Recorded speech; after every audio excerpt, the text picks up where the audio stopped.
téléspectateurs de Code 243. En ligne avec Londres, où se trouvent Michael Chibambou et Freddy en Virginie. Je les salue car à cause de la magie d'Internet, nous pouvons converser et discuter des dossiers de la RDC. Freddy, bonjour. Michael, bonjour. Bonjour Abraham. Et bonjour Abraham. L'actualité est aujourd'hui focalisée avec ce qui se passe, le fameux mandat ou la plainte de Joseph Kabila. Dites-moi, chers amis, c'est une tactique nouvelle de la Kabylie, c'est une stratégie pour le dialogue, on cherche la cohésion, qu'est-ce qu'on recherche? Oui, c'est un peu... Nous sommes tous étonnés lorsque nous avons appris que le président Joseph Kabila a porté une plainte. Et on s'est 14 ans, on s'est dit 14 ans après, qu'est-ce qui s'est passé, qu'est-ce qui fait que Kabila aujourd'hui, du coup, se réveille et veut lutter contre la corruption, chose qu'il n'a toujours pas fait depuis qu'il est au pouvoir. Je crois que vous vous souvenez de ces multiples initiatives qu'il avait lancées, tolérance zéro, fini la récréation, des choses qui n'avaient rien apporté. Et aujourd'hui, du coup, il y a ces mandats, dans cette plainte qui a été déposée auprès du parquet, et selon les informations, selon l'agence AFP, cette plainte cible de personnes comme Moïse Katumbi et d'autres gouverneurs comme celui du Kivu, du Kasaï oriental, du Kasaï occidental, ainsi que l'ancien directeur de cabinet de M. Kabila. Et évidemment, on est étonné, on se demande si c'est la bonne foi ou il s'agit encore d'une manœuvre politique, surtout vu que 14 ans il ne l'a pas fait. Est-ce qu'il ignorait tout ce qui s'est passé? Il s'est réveillé un jour, il a réalisé que la RDC est un pays corrompu et qu'il a 1 année et 6 mois de la fin de son mandat, il faut absolument combattre la corruption. En tout cas, c'est un peu surprenant. Ben écoutez, mais je me tourne vers Freddy parce que avec lui, nous avons fait une émission, Freddy, tu te souviens, avec Richard Minter, qui a été le traducteur pour le Code 243. Ce monsieur a parlé des 15 milliards de Joseph Kabila. Et dis-moi, toi qui est avec moi ce jour-là, un milliardaire peut-il accuser des millionnaires ou bien c'est simplement une grande manœuvre de diversion qu'on vit ici? Ben écoutez, là c'est une manœuvre de diversion parce que d'abord, je me rappelle très bien de l'interview que nous avons eu avec cette conversation avec le journaliste. Et effectivement, lui, il a vu des documents.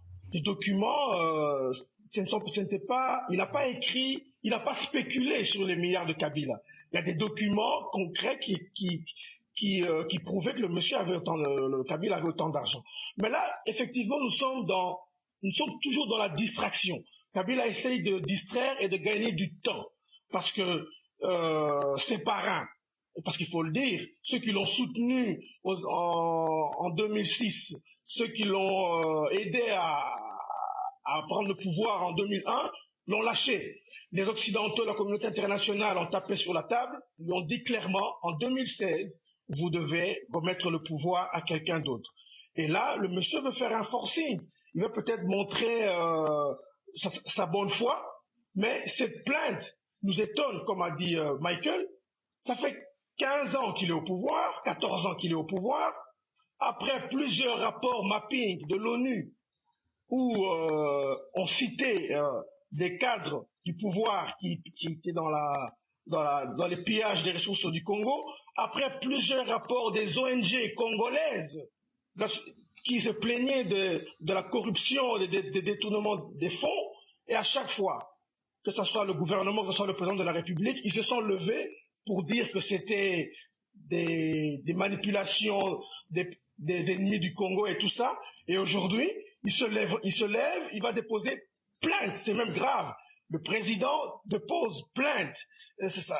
Ça n'a aucun sens. Donc je crois que nous sommes toujours dans cette stratégie de vouloir rester au pouvoir.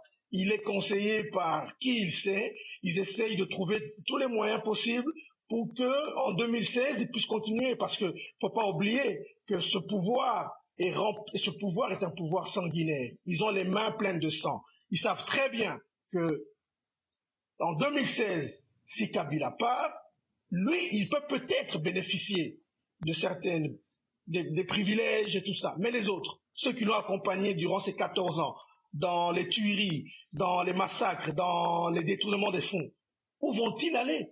Et je crois que c'est la pression interne qui fait que M. Kabila est toujours dans ses manœuvres dilatoires pour rester au pouvoir. Mais, oui, Freddy et Michael, mais dans la procédure, est-ce qu'un président de la République n'a-t-il pas d'autres moyens légaux, je me tourne vers le juriste Michael, n'y a-t-il pas d'autres moyens légaux selon la Constitution qui ferait que s'il a une plainte ou des reproches à faire à ses collaborateurs, n'y a-t-il pas d'autre mécanisme qu'une plainte à un procureur général? Est-ce que le président ne va-t-il pas suspendre ou je ne sais pas. Parce qu'il y a quelque chose de vicieux ici. Parce que vous voyez un peu un président de la République porter plainte à un procureur général. Est-ce que ce procureur général peut-il avoir les mains libres pour dire, écoutez, le président a tort ou ses preuves sont fausses, Essayons de voir un peu dans cette démarche. C'est un peu ça les problèmes. Oui, il y a possibilité, il y a des sanctions administratives que le président, des mesures conservatoires que le président peut prendre. Ils avaient modifié la Constitution pour lui même le pouvoir de chasser les gouverneurs. Donc là, ces pouvoirs, il peut chasser des gouverneurs. Et aussi, au niveau de la poursuite, on a surtout dans le cas de Moïse Katumbi. Ce n'est pas aujourd'hui qu'il est gouverneur. Là, il est gouverneur, il a fait 5 ans, il a dépassé... Il va déjà vers les 9, peut-être 7, 8 ans plus qu'il est gouverneur du Katanga. Et tout ce qui se passe au Katanga, Kabila le connaît. On a comme l'impression que depuis le discours du 23 décembre, ces fameux discours de Faux-Planati, il y a comme Kabila s'est soudainement réveillé pour réaliser qu'au Katanga, il y a de la fraude. La première chose qu'ils avaient fait, c'était de chasser tout le responsable. Vous savez, à la douane, ils avaient remplacé toutes les personnes au niveau de la douane Nabal Bombashi. Et on voit qu'il y a plus, c'est motivé par un sentiment de vengeance que de rechercher la justice. Parce que si on veut parler de la justice, on devrait commencer d'abord par la famille présidentielle. Il y a beaucoup de dossiers liés à la famille présidentielle. Il y a beaucoup de cas de fraude, de détournement de fonds. Il y a même M. Bochap, qui fut son ancien directeur de cabinet, qui avait démissionné après avoir été accusé d'avoir détourné les 32 millions de la SNEL. Il n'a jamais été inquiété sur le plan de la justice. Par contre, il est revenu, il a été même récompensé, il a été secrétaire général du PPRD avant de devenir président de l'Assemblée nationale. Et aujourd'hui, il est vice-premier ministre de la République démocratique du Congo. Et jamais la justice n'a enquêté, il n'a jamais été dérangé. Alors, est-ce qu'il y a comme cette stratégie 2 poids, 2 mesures? Si vous êtes avec Kabila, vous pouvez voler et on vous laisse. Mais du moment que vous vous rébellez contre lui, et tous vos péchés qui avaient été pardonnés, ces péchés reviennent immédiatement et on se lance contre vous. Donc il y a Moïse Katumbi, vous êtes ignoré, Moïse Katumbi a des ambitions présidentielles. Même s'il ne les a pas encore déclarées, on peut déjà voir que c'est quelqu'un qui est en train de planifier sa candidature pour 2016. De l'autre côté, vous avez Kabila qui fait tout pour rester. Alors, Moïse Katumbi ne peut pas être dans la majorité avec un Kabila qui veut rester au pouvoir, et Moïse aussi voulant devenir président. Il est devenu son challenger, alors la meilleure façon de lui mettre hors jeu, c'est avec le dossier. Et juste pour souligner, Moïse n'est pas la seule personne qui a un dossier contre lui. J'espère que vous n'ignorez pas qu'à ce stade, Vital Kamerhe aussi a un dossier contre lui. L'affaire Moleka. Donc, Katumbi, Kamerhe peuvent tous se retrouver en prison. Et ce sont deux candidats. Vous disais, vas-y. Des candidats qui peuvent mettre hors de la course. Hors de course, oui. Mais je me tournais vers Freddy, toi qui aime bien les enquêtes. Est-ce qu'on risque pas de vivre, et à toi aussi Michael, on risque pas de vivre ici une période de déballage? Est-ce que pour se protéger, ces personnes qui sont citées et qui, d'une manière ou d'une autre, ont été des collaborateurs ou des partenaires dans la matérialisation des 15 milliards, est-ce qu'on ne risque pas d'assister à des déballages et des dossiers qui vont être mis à la disposition de la presse, hein, où il y aura des fuites un peu à la Wikileaks, on va apprendre que, hein, un peu comme les 3 présidents français qui étaient sous écoute, que c'est un tel qui avait transporté l'argent en Suisse, un autre qui avait transporté l'argent dans les îles Caïmans. Est-ce que tu ne crois pas qu'on risque de tomber dans ça, Freddy? Au fait, tout dépend de comment les conseillers de Kabila vont gérer la situation. Parce que on peut même dire que cette plainte, d'abord, bon, cette plainte, elle n'a pas de sens. Hein, comme Michael a dit, bon, ça n'a pas de sens. Mais bref, cette plainte, c'est un peu une façon de les prévenir. Voilà, je ne coulerai pas seul. Si je dois couler, je coule nous coulons tous. Ceux qui se font passer pour des saints devant la communauté internationale, eh ben je vais vous noircir tous. Bon, alors donc, et maintenant, c'est les accusés, c'est à eux maintenant de montrer à leurs chefs qui sont toujours soumis, parce que si ils confirment à Kabila qu'ils lui sont toujours soumis, qu'ils lui sont fidèles, ben vous allez voir, la plainte va disparaître et le camp du président ne va pas, comment dirais-je, ne va pas, aller jusqu'au bout de son action. Aller jusqu'au bout de l'action. Parce que si en face les accusés s'entêtent ou essayent de résister, qu'est-ce qui va se passer? Le camp du président, ils vont enfoncer le clou. Et ben c'est là qu'on va assister à des déballages.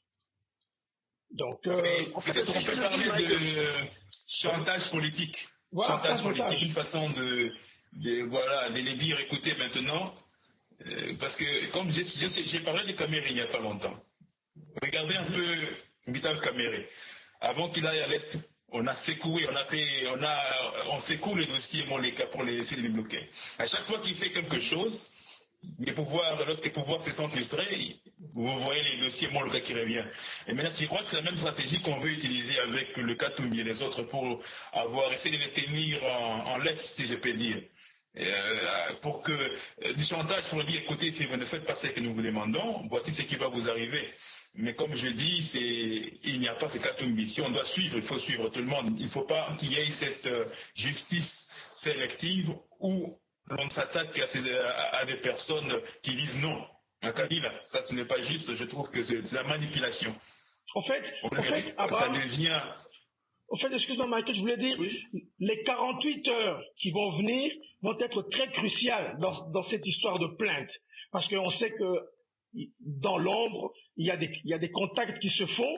Et comme j'ai dit, si les Moïse et tout ça ne marchent pas dans le chantage, essayent de résister, le camp présidentiel va enfoncer le clou et c'est là qu'on va assister à des déballages. Mais si le chantage marche et que les accusés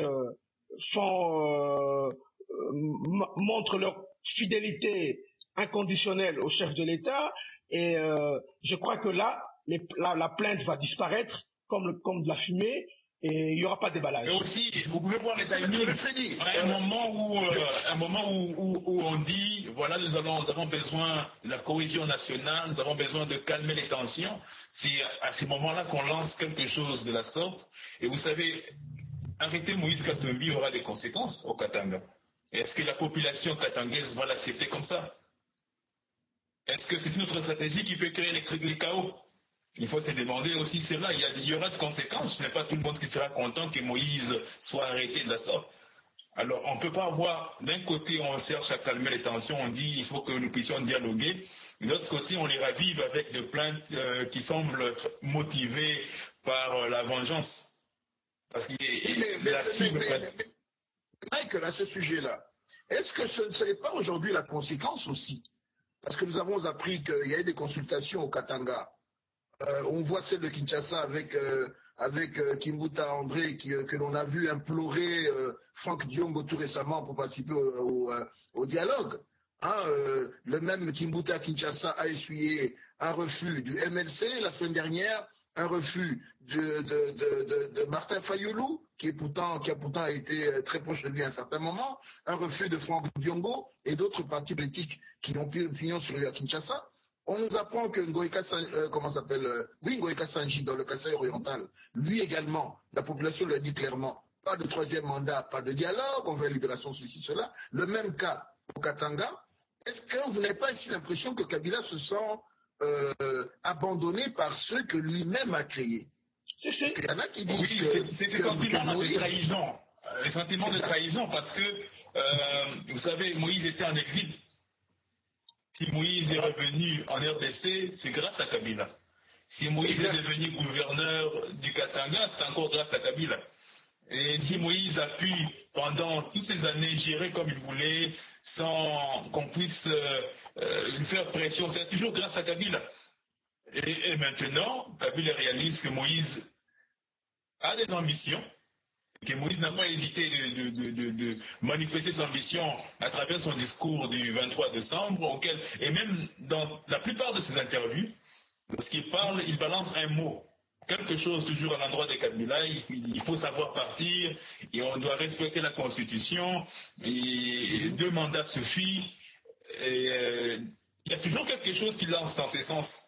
Et cette trahison, Kabila réagit à sa façon, en voulant, parce qu'il avait dit désormais, lorsqu'il avait fait son discours au Katanga, il a dit désormais l'autorité de l'État va se faire sentir ici au Katanga. Et on le voit déjà. Et vous êtes sans ignorer les découpages. Tout a été calculé. La fois passée, nous avons débattu. Ces découpages doivent avoir lieu avant le 30 juin. Regardez le timing de la date. Et quelles sont les conséquences du découpage? Du moment que c'est effectif, Moïse Katumbi n'est plus gouverneur. Donc il ne va plus bénéficier de cette immunité en tant que gouverneur de province. Alors tout semble avoir été préparé pour régler ses comptes à ces personnes.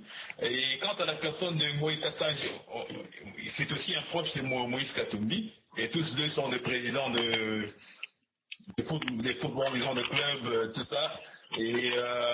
Et c'est ça, on a comme l'impression que c'est plus motivé, non pas par ses désirs de voir la justice, mais c'est de punir des personnes qui jugées peu fidèles, des personnes qui semblent avoir d'autres intentions que le président lui-même ne semble pas approuver. Et puis, au fait, Abraham, c'est vraiment ce que tu as dit. Hein. Il y a Kabila a l'impression, il se sent trahi. Parce qu'il faut voir, au Katanga, Kabila n'a plus de voix là-bas. Les Katangais, aujourd'hui, s'il faut voter, il aura peut-être 1%. On ne veut plus de lui au Katanga. Alors que le gouverneur est un membre du PPRD. Kabila ne comprend pas comment est-ce qu'avec un gouverneur du PPRD, la population aime ce gouverneur, mais la population n'est pas derrière lui Kabila. Il y a un problème. Il se sent trahi. Et on peut voir au sud Kivu, c'est la même chose.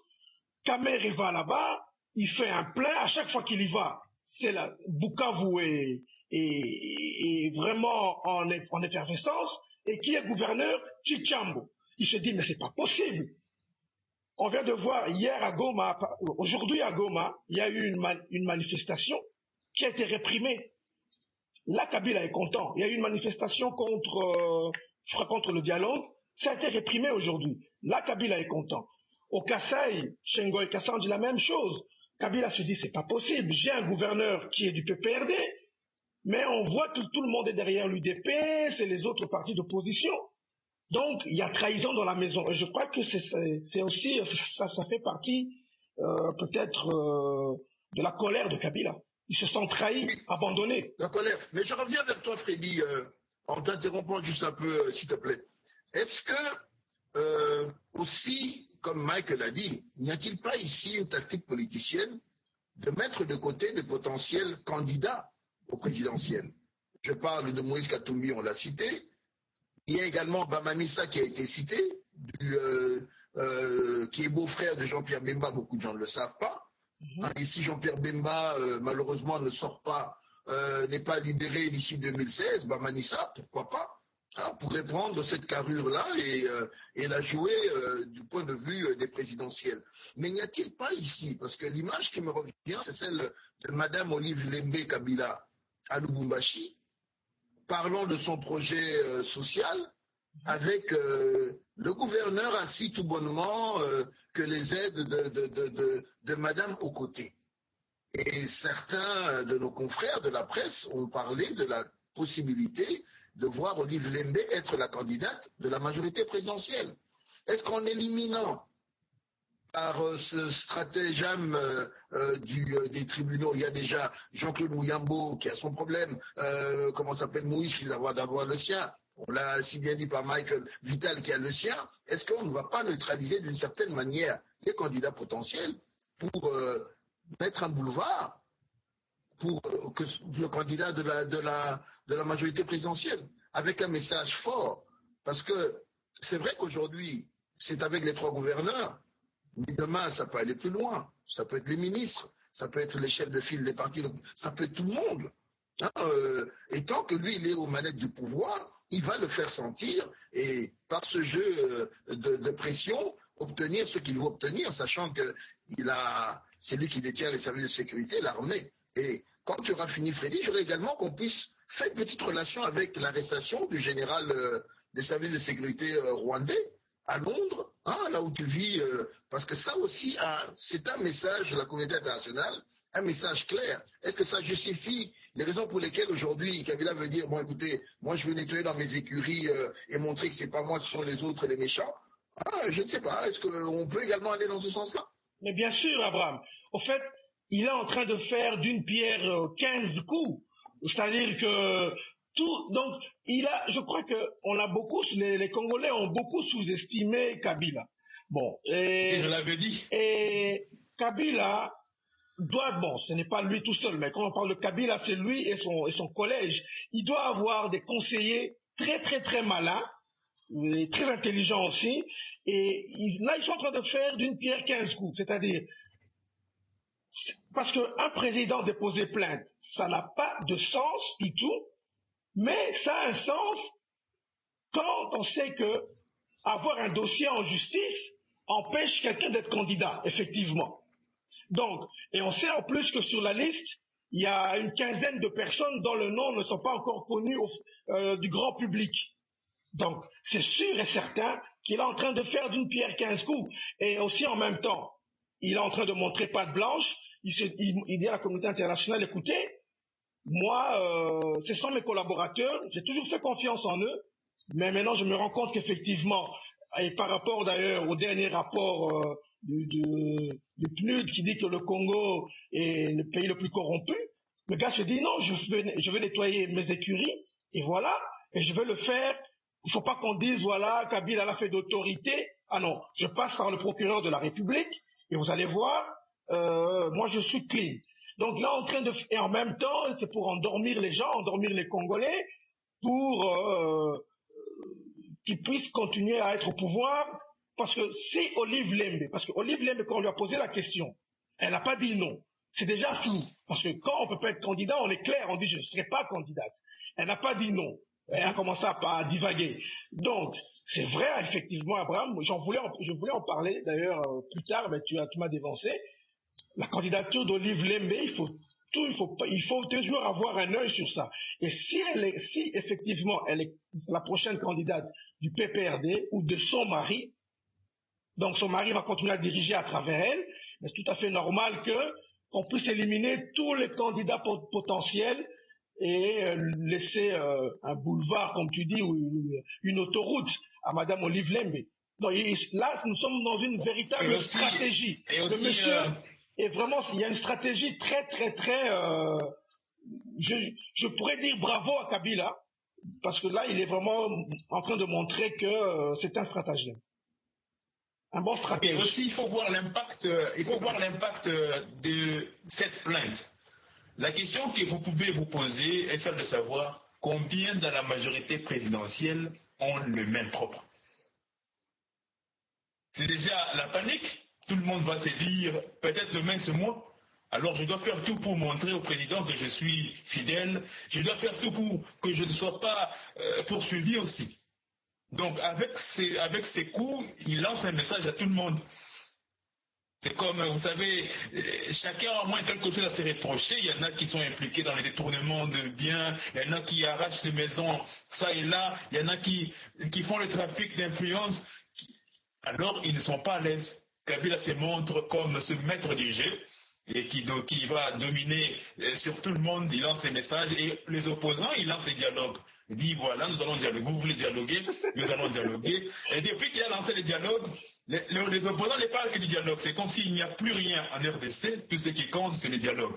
Et dans son camp, il est dit, écoutez, si vous jouez, vous allez à la justice.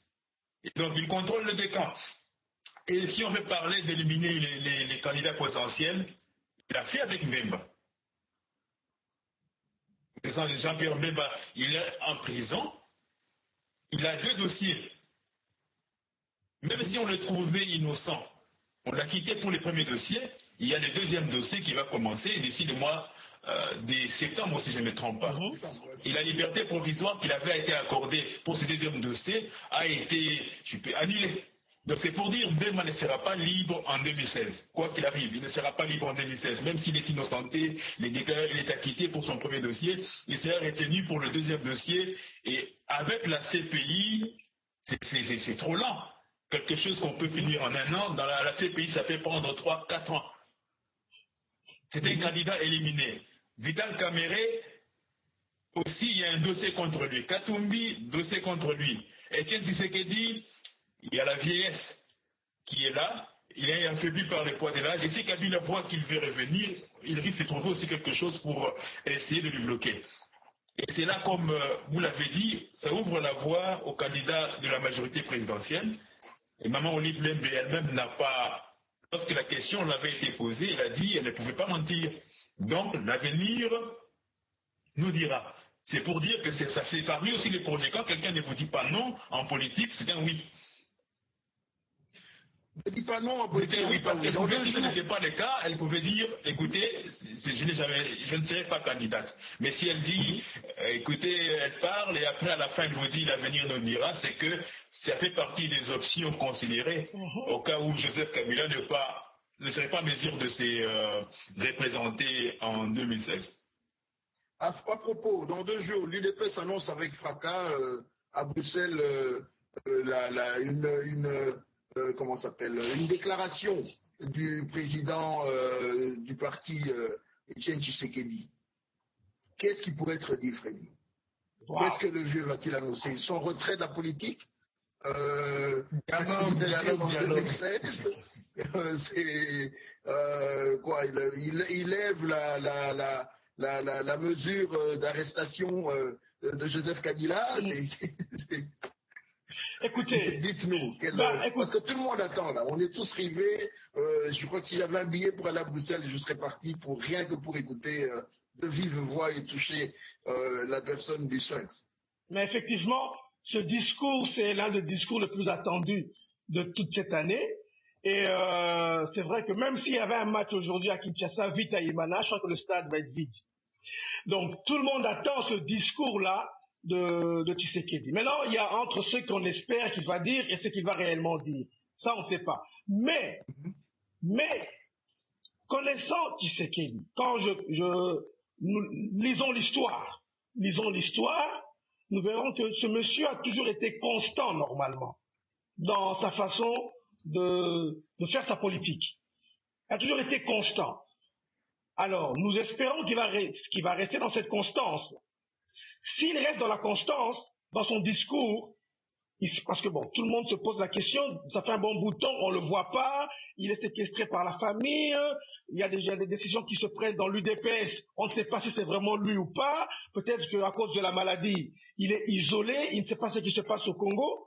Donc, si le monsieur est constant, dans son discours, il dira, écoutez, je suis contre le dialogue. Pour avoir un dialogue, il faut que ce monsieur me donne le pouvoir qu'il m'a volé. Et au fait, il va rester dans cette constance-là. Comme il a fait avec Mobutu, vous vous rappelez, les accords de Guadeloupe, il était le seul à ne pas avoir signé. Il était resté constant. Et donc, bon, maintenant, avec le poids de l'âge, apparemment, il aurait subi la pression de la famille et tout ça. Va-t-il se ramollir et arrondir les angles et puis être un peu doux avec le pouvoir en place? Ça, on ne sait pas. En tout cas, je ne préfère pas vraiment spéculer, je préfère attendre son discours et le disséquer. Mais nous espérons qu'il sera constant. Ça, c'est vraiment... Moi, je dirais que... Oui. Est-ce que vous n'avez pas l'impression, Mike, juste 2 secondes, que Étienne Tshisekedi intervient parce qu'il y a une cacophonie dans la communication de l'UDPS aussi? Oui, il y a un problème majeur. Il y a toujours eu ces problèmes. Je crois que la faiblesse de l'UDPS a toujours été au niveau de la communication. C'est ce qui fait que vous les voyez, celle-ci dit quelque chose, d'autre contredire. Il faut passer beaucoup de temps à s'expliquer. C'est pour ça que l'UDPS passe beaucoup de temps à s'expliquer pour des choses aussi simples. Vous avez vu même la position sur le dialogue. Jusqu'aujourd'hui, l'UDPS est en train de s'expliquer sur ces dialogues. Donc l'UDPS n'arrive pas à se faire comprendre. Donc il faut améliorer au niveau de la communication. Certainement, un message de la part de Tshisekedi va, n'est-ce pas, rassurer les uns les autres, parce qu'à ce stade, il y a ceux qui accusent la famille, qui accusent Félix Tshisekedi de contrôler l'UDPS. Ici, on entend Tshisekedi lui-même dire « je suis pour le dialogue et je vais… Donc, un discours qui va dans ce sens, on saurait que ce n'est pas Félix. C'est plutôt Tshisekedi qu'il faut condamner pour ceux qui n'approuvent pas du dialogue, qui vont dans ce sens-là.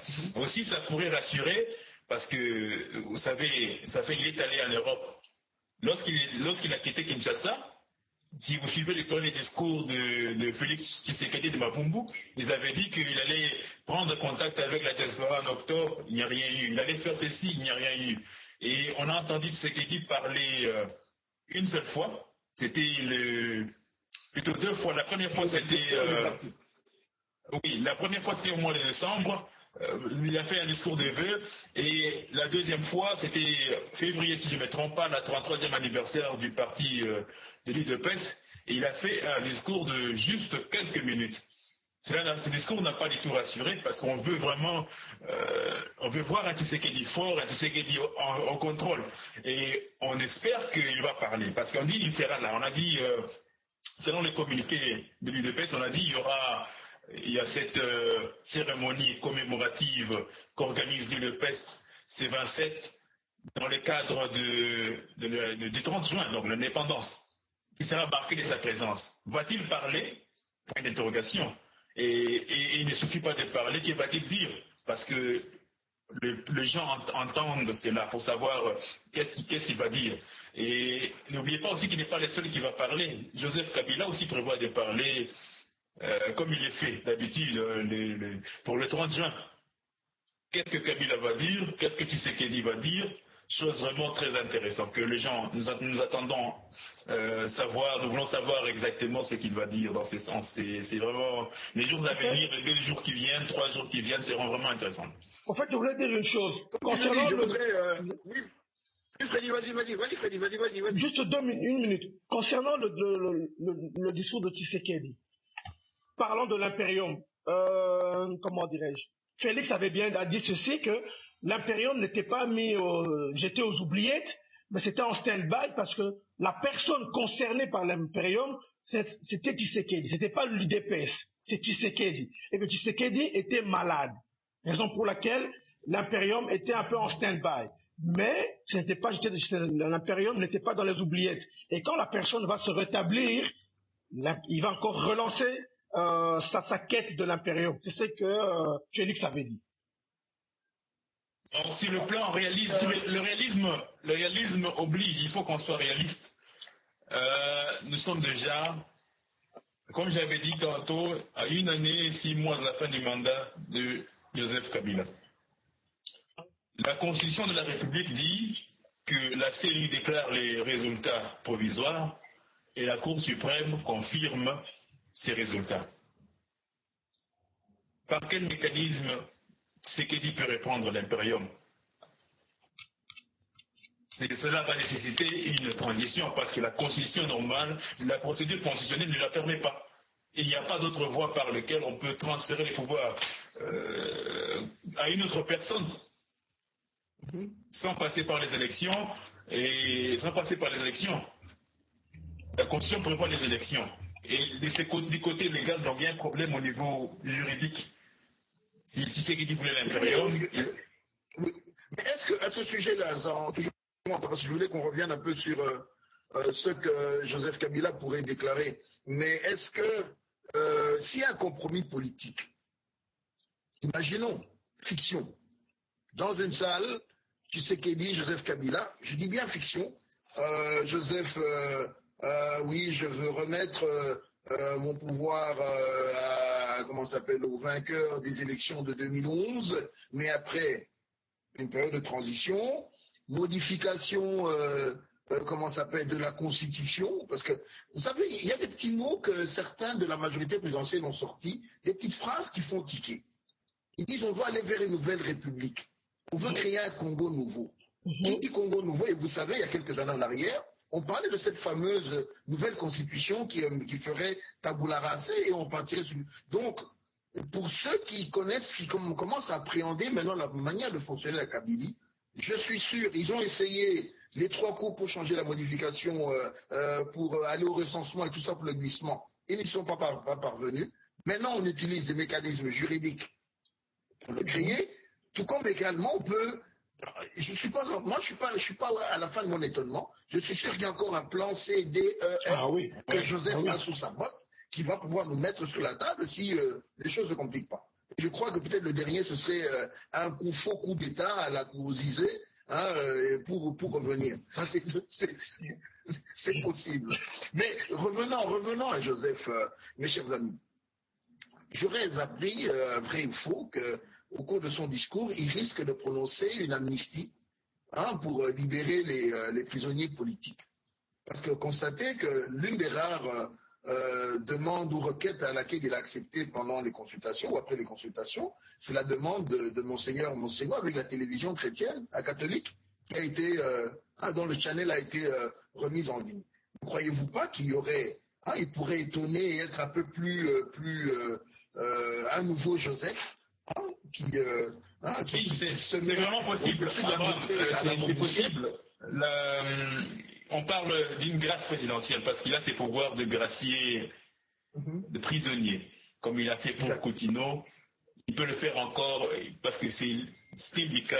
Si vous avez suivi Steve Bika, il a dit qu'il a reçu des assurances de la part de Kabila qui lui a chargé d'aller personnellement à la prison Makala, de faire ses recensements de prisonniers politiques et de lui amener la liste avant la date du 30 juin. Cela suppose que Kabila voudrait faire un geste qui va dans le sens de libérer ces personnes, ces prisonniers politiques.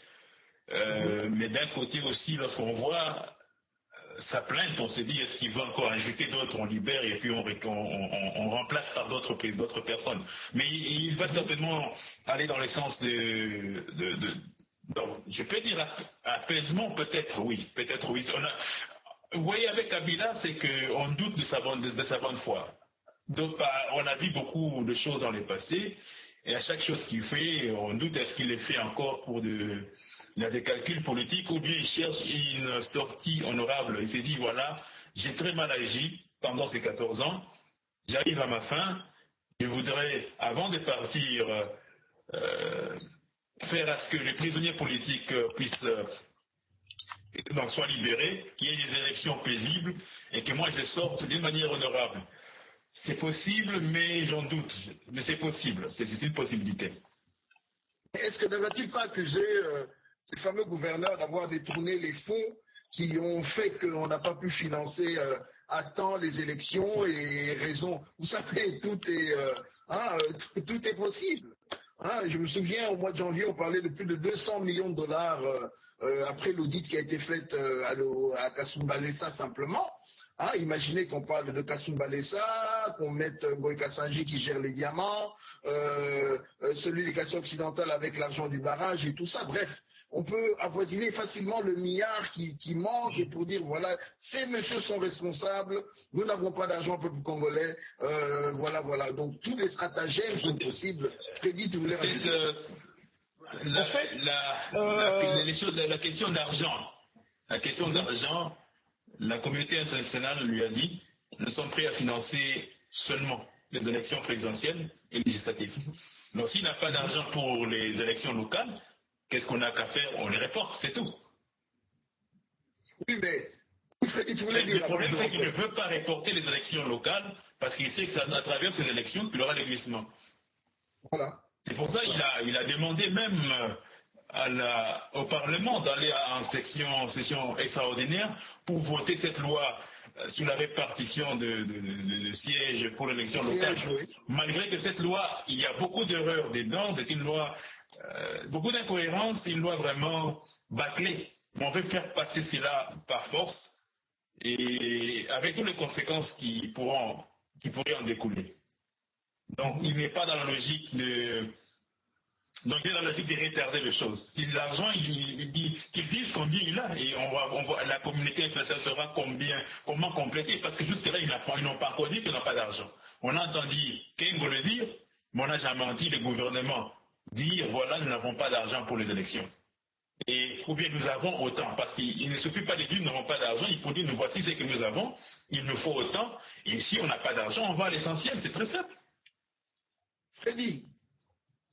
En fait, comme tu as dit, imaginons, spéculons, que Kabila fasse... Tout est possible, Abraham, parce que Kabila est dos au mur. Il est comme un animal attrapé dans un filet. Il est prêt à tout pour sortir de ce filet-là. Donc, Kabila n'a pas envie de faire une transition. Il a pris goût à ce trône de président de la République, il veut y rester. Maintenant, que faire pour y rester? Eh bien, toutes les stratégies, tous les jokers, tout est possible pour lui. S'il faut qu'il se fasse harakiri, c'est-à-dire qu'il sacrifie des collaborateurs, il va le faire. Il va le faire pour rester au pouvoir. Donc là, nous sommes en train d'assister à des manœuvres de quelqu'un qui est dos au mur, qui est déjà fatigué. On peut lui asséner le coup de grâce ou lui donner encore du temps pour qu'il se remette. Donc Kabila, je crois que son discours du 30 juin est un discours qui sera rempli de surprises. Ça, c'est évident. Il y aura beaucoup de surprises dans ce... À propos de surprises, parce que nous attendons vers nos 5 dernières minutes. Vous vous souvenez, chers amis, nous avions lancé un défi à Steve Bikaï. Jusqu'à présent, j'essaie de le joindre au téléphone par ailleurs. Il s'est excusé parce qu'il était en réunion et depuis lors, vous voyez que nos débatteurs n'aiment pas souvent le débat. 5 dernières minutes avant que nous puissions clore l'émission. Michael. Oui, je voulais dire, parce que là, je suis interrompu. Je donnais juste cette année, comme ça, on ne va pas dépasser là. Oui, en tout cas, vers la fin, à propos, Freddy nous a parlé ici de la possibilité de la session extraordinaire. L'opposition de Vital Kamere, Martin Fayoulou, Jean-Claude Wemba et autres ont réagi fermement, José Makila, pour dire « Niet, on n'y va pas ». Dites-moi, est-ce qu'il n'y a pas... n'y a-t-il pas une nouvelle opposition radicale aujourd'hui en RDC? J'ai l'impression qu'il y a un groupe qui a repris le flambeau. Abraham, vous l'avez très bien dit. On a comme l'impression que l'UDPS est devenu l'opposition modérée et que les Kamere, les Fayoulou, les Makila et les autres sont devenus des opposants radicaux. Donc, vous l'avez vu en janvier, lorsque la population voulait sortir pour aller manifester, l'UDPS plutôt avait demandé de ne pas manifester. C'était les autres qui avaient poussé la population à marcher. On a comme l'impression que Fayou, les autres sont maintenant ses opposants radicaux et que l'UDPS maintenant, c'est... donc les choses ont changé. L'UDPS est au niveau de la modération, si je peux dire, opposant modéré. Opposition modérée, et les Fayoulou, ils ont dit, comme vous l'avez dit, ils ne participeront pas. Ils ont dit, ils ne vont pas participer. Donc, la majorité qui veut cette loi, malgré ses incohérences, qu'elle s'assume. Qu'elle s'assume. Mon cher Monanga, Bah écoutez, moi, j'espère que cette opposition va vraiment être radicale, parce que nous savons que dans l'appareil électoral, dans la CENI, il y a des représentants de l'opposition. Mais que font ces représentants-là dans le sens de leur parti politique? Parce qu'ils doivent dénoncer normalement tout ce qui n'est pas correct et tout ce qui ne marche pas dans la CENI. Or, nous constatons qu'ils sont silencieux. Alors, que disent leurs quartiers généraux à ces représentants de la CENI, des représentants de l'opposition qui sont dans la CENI? Par exemple, le représentant du MLC qui est dans la CENI. Qu'est-ce que le MLC lui reproche ou lui demande de faire? Parce que il ne dit rien. Alors, c'est là où je me dis, c'est vrai qu'il y a d'un côté l'opposition radicale, mais de l'autre côté, la CENI, qui est peut-être indépendante, mais elle n'est pas neutre. Elle est indépendante, mais elle n'est pas neutre. Et elle est du côté du président. Donc, ça veut dire alors que les représentants de l'opposition qui sont dans la CENI ne sont pas non plus neutres et ils travaillent pour le président Kabila aussi.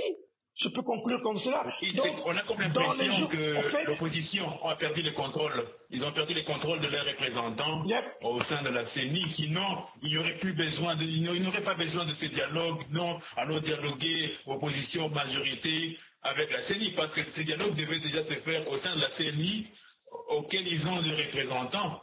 Alors, ma question est... Alors, à quoi vont envoyer les représentants à la CENI? Ma question est celle-ci. Pouvons-nous aller aux élections avec une CENI qui est indépendante mais qui n'est pas neutre? Non. On ne devrait pas. On ne devrait pas. Chers amis, nous arrivons à la dernière minute. Je voudrais vraiment vous remercier et demander à nos téléspectateurs de rester branchés. Il y a beaucoup d'actualités. Nous sommes en train de monitorer ce qui se passe dans les provinces et tout ça avec cette fameuse menace. Et surtout, nous reviendrons dans les prochaines 48 heures, je crois que nous avons pris rendez-vous, afin de commenter l'actualité avec le discours du président Étienne Tshisekedi, si du moins il s'adressait officiellement à la population. Donc, restez branchés, c'est sur le code 243. Nous rappelons également que M. Michael Chibangu est le responsable de l'antenne au niveau de l'Europe.